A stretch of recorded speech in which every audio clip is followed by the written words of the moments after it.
23-year-old Amy Holland joins us right now. She is looking for her first win of the season. She has won in Sportsman before at both Brewerton and Fulton Speedway. She is currently involved in the Masters program at Purdue University. Yeah, that Purdue, all the way out in the Midwest, where she goes online. She is going to be all set with the career she's chosen, but she wants to be all set here tonight and get a win at Brewerton. Amy, how we been? Good, how are you? Good. How's the car?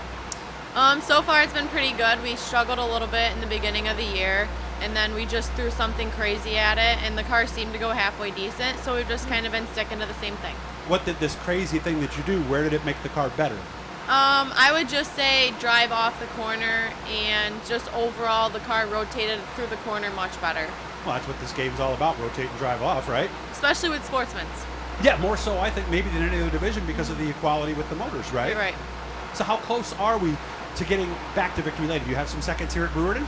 Yes. I actually was contending for a win at Fulton last week. The track was super heavy, fast, not a track that I like to race on. I like a dry, slick track. But yeah, we've had a couple seconds here in Fulton. I mean, it's just kind of sucks starting so far back in the field. 25 laps, only one or two cautions. It's hard to get there.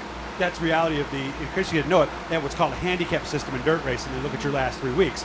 If you consistently get top fives, you're going to be starting 10th, 12th, 15th every week pretty much. Is that how it is? Yes. Yeah. And no thought to, because I know a lot, like in Orange County, there used to be some guys used to sandbag for 3 weeks. They get one win a year. They never thought of that. Or maybe in the back of your mind? No. Okay, we're not going to do that. No. Good. Out of all the seconds you had this year, which one of them could have been the win? I don't know. I mean, for sure there's been a couple nights where I come in and my dad's like, I think you had the car to win. But again, I mean, it's hard saying because without cautions, you don't really know. I mean, and you can look at lap times on Race Monitor, but people are in lap traffic. People are racing with other people, so it's hard to say unless you're right there with that person. So, I mean, of course, the car's been halfway decent and we've been close, but we haven't been there, so not there yet. Okay. Yeah, but you have one, so you know what to do, so it's just a question of getting Absolutely. back there. I won 2 years ago. Last year was COVID, so we didn't race here at Brewerton or Fulton. But 2 years ago, I won at here and Brewerton, same year. So I've been in victory lane at both tracks. Now, late race cautions can hurt you and help you. Sometimes you could be in the lead, have a huge lead, it ends up messing you up. Sometimes it can work out because then you're the person in second who didn't have a shot at the leader. Now you got a shot. Have you been on both sides of that coin? I've never been on the side of leading, having a caution hurting me. The win I had here 2 years ago at Brewerton, caution I think helped me. I was in lap traffic.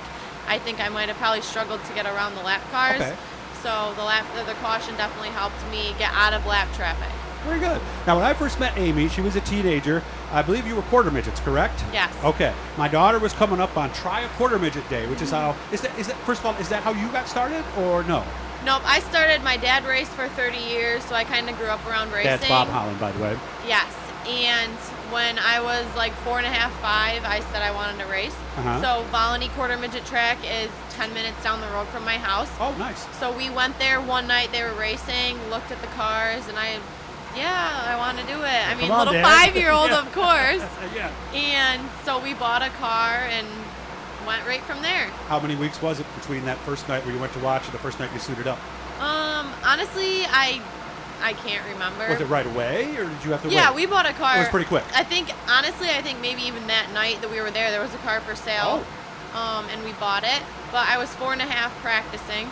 Can't race till you're 5. And then when I was 5 racing, then as I got a little older, we traveled a little farther. We went to North Carolina, Pennsylvania, to different races, bigger so you did races. all the traveling quarter midget shows you can do, huh? Yes. And there's a lot, right? There's a lot, all over the East Coast. Yeah. And that Volney track, I mean, my daughter went around that day, and I got to thank you because you were great at getting her calm. She was very nervous, and Amy was right there telling her what to do. That looks like a fun little track. It is. I mean, it's a nice little club and community they have there. Yes. It's a lot of local people, so that's nice. And it's nice because I used to go over during the week and practice. So there would be a couple of us that, like I said, it's local community, so we would go over practice, and people would be in the same class, so you could compare times and help each other out. So that was nice having that. Yeah, let somebody go and then follow them, and then you follow them, and they follow you, and that's how we practice, right? Yeah, I remember growing up when I first started, my entry on my corner was terrible. And my father when I would go over and practice, he'd go over there and he'd stand on the racetrack with a cone and make me enter later into the corner. So you were pinching? Yes, and he was like, do not enter the corner until you go past me. And he would stand there, and it was so hard for me not to turn in soon. But I mean, I practiced and I got better. The effect it had on my daughter was, I don't even know the right word or verb to describe it, but it changed her as a person, made her confident. Did it have the same effect to you?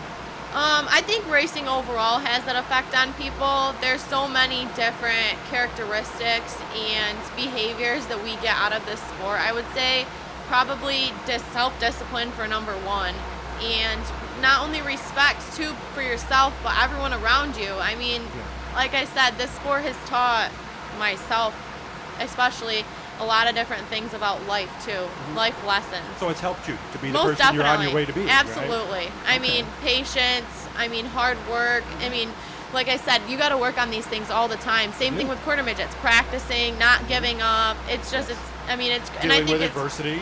You know, somebody spins in front of you, you get in the crash, it wasn't your fault. You've got to be mature enough at age 6 or 7 to deal with that, right? Exactly. And I mean, same thing with these cars. You get into somebody or a wreck or something, you get into somebody and spin them out. The least you can do is have the respect to go over and apologize and be the bigger person.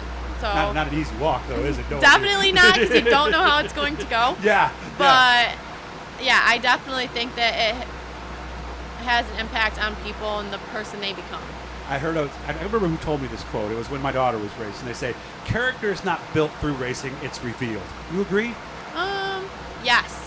Because I think when you're placed in such difficult situations or, like you said, adversity happens, you react basically. So based on how you are as a person, your nature is just the kind of reaction you have, and you see that as people have these situations that happen.